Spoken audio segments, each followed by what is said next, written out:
herd immunity to work. It was actually, I think it wasn't even 50%. I don't think that anyone ever applied an exact term for it, or an exact number for it.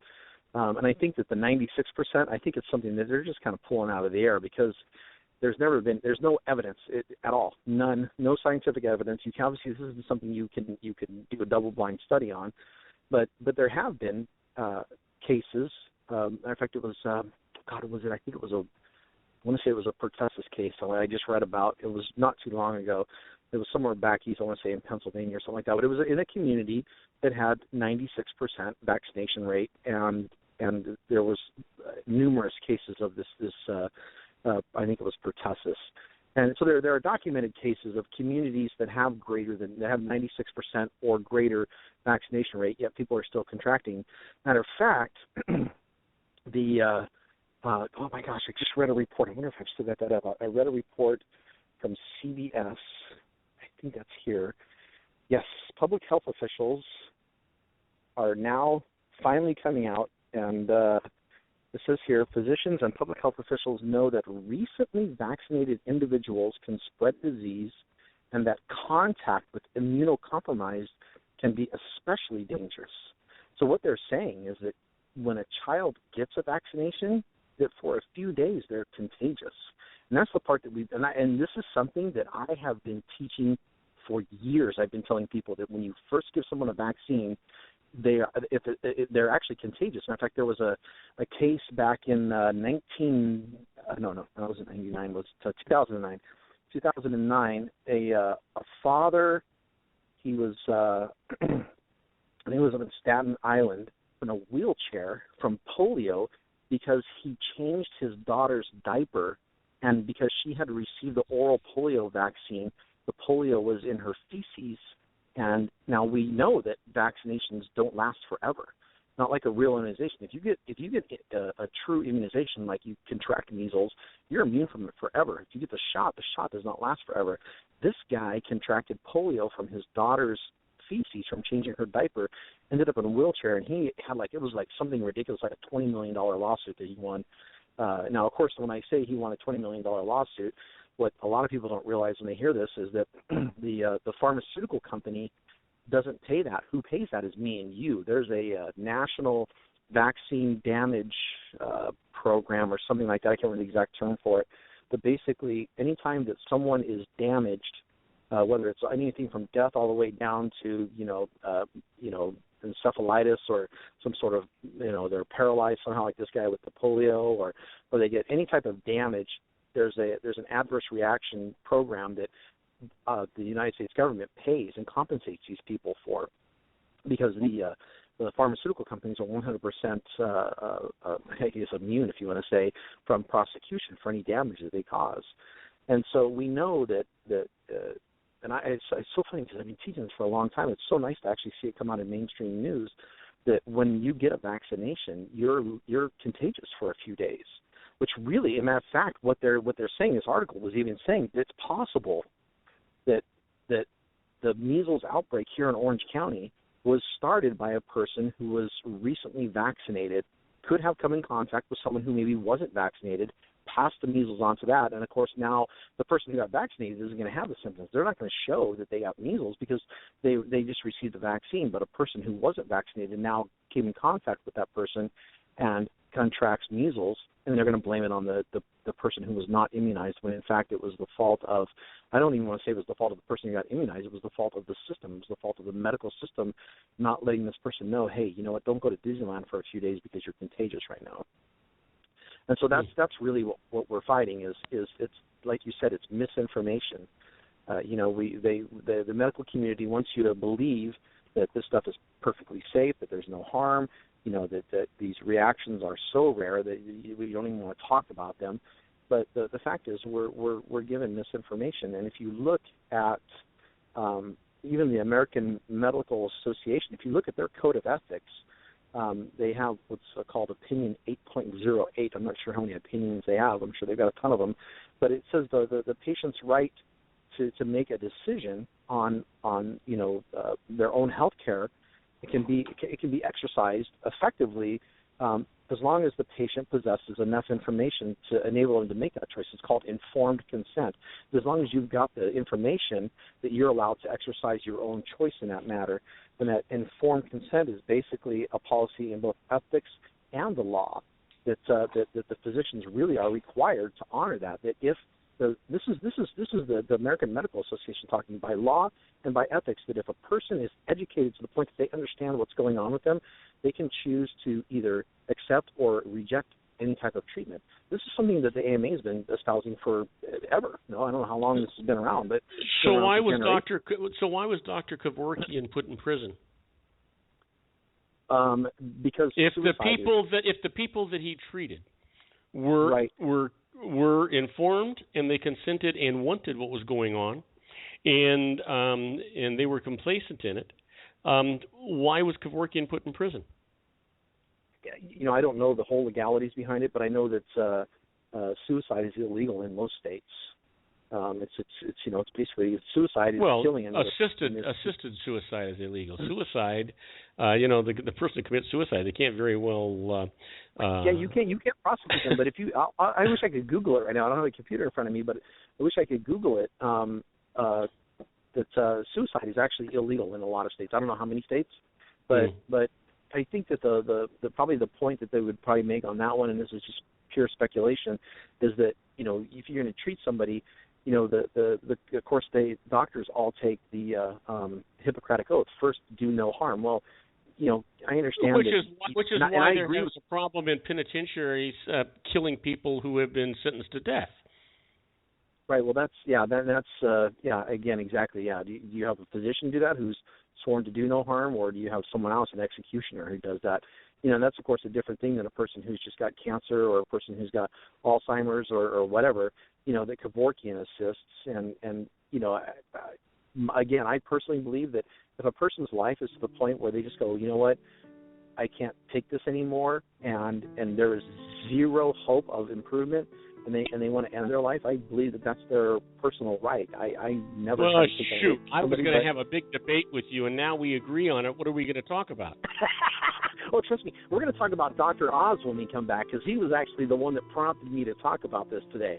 So okay. I know we're going on a break, so I'm glad we agree on something, Robert, besides just whiskey.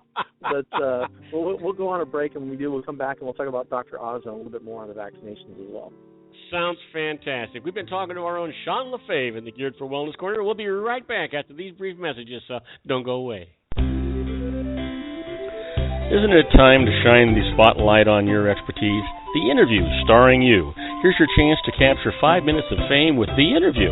This isn't just any interview. This is your opportunity to showcase your expertise and position yourself as a trusted expert in a one-on-one video interview hosted by Robert Cardoza, host of the nationally syndicated show Robert Cardoza Live and powered by AHA Studios. What is it? A professionally recorded video for your use. Robert Cardoza interviews you on the set where he records his show. Professional interview showcases your expertise and value, shot in a state-of-the-art studio. And what's in it for you? Gain credibility as an expert, earn the trust of your target market, educate in a way that intrigues your audience, gain a powerful marketing tool that offers dozens of uses, website, video sharing sites, social media, email, DVDs, direct mail, lobby video, resumes, profile building, all that kind of stuff. Association with the nationally syndicated celebrity. That's right. And let's talk about AHA Studios. AHA is a strategic marketing firm that leverages the powerful and visual persuasion to help your business create powerful messages that connect with your target market. AHA ventures way beyond strategy, delivering the marketing collateral you need to start driving a new business through your doors. AHA has a full-service, in-house, state-of-the-art production studio to bring your messages to life using video. Discover how to make The Interview work for you. Call 949-831-2222. That's 949-831-2222. AHA Image Studios, Incorporated. Dr. Stephen Tidwell, Gentle Family Dentistry in a caring, personalized environment. Here at Dr. Tidwell's office, we are dedicated to helping you keep your teeth healthy. We are a state-of-the-art dental practice that still believes in traditional values, such as excellent customer service and individual attention. We have a special welcoming offer for you for just $39, a complete exam, personal consultation, professional cleaning, and all necessary x-rays. That's a $266 value for $39. Dr. Tidwell has 2 convenient locations and experienced staff to provide you with professional care and personal attention that you deserve. Call today. Don't delay. A great smile another day.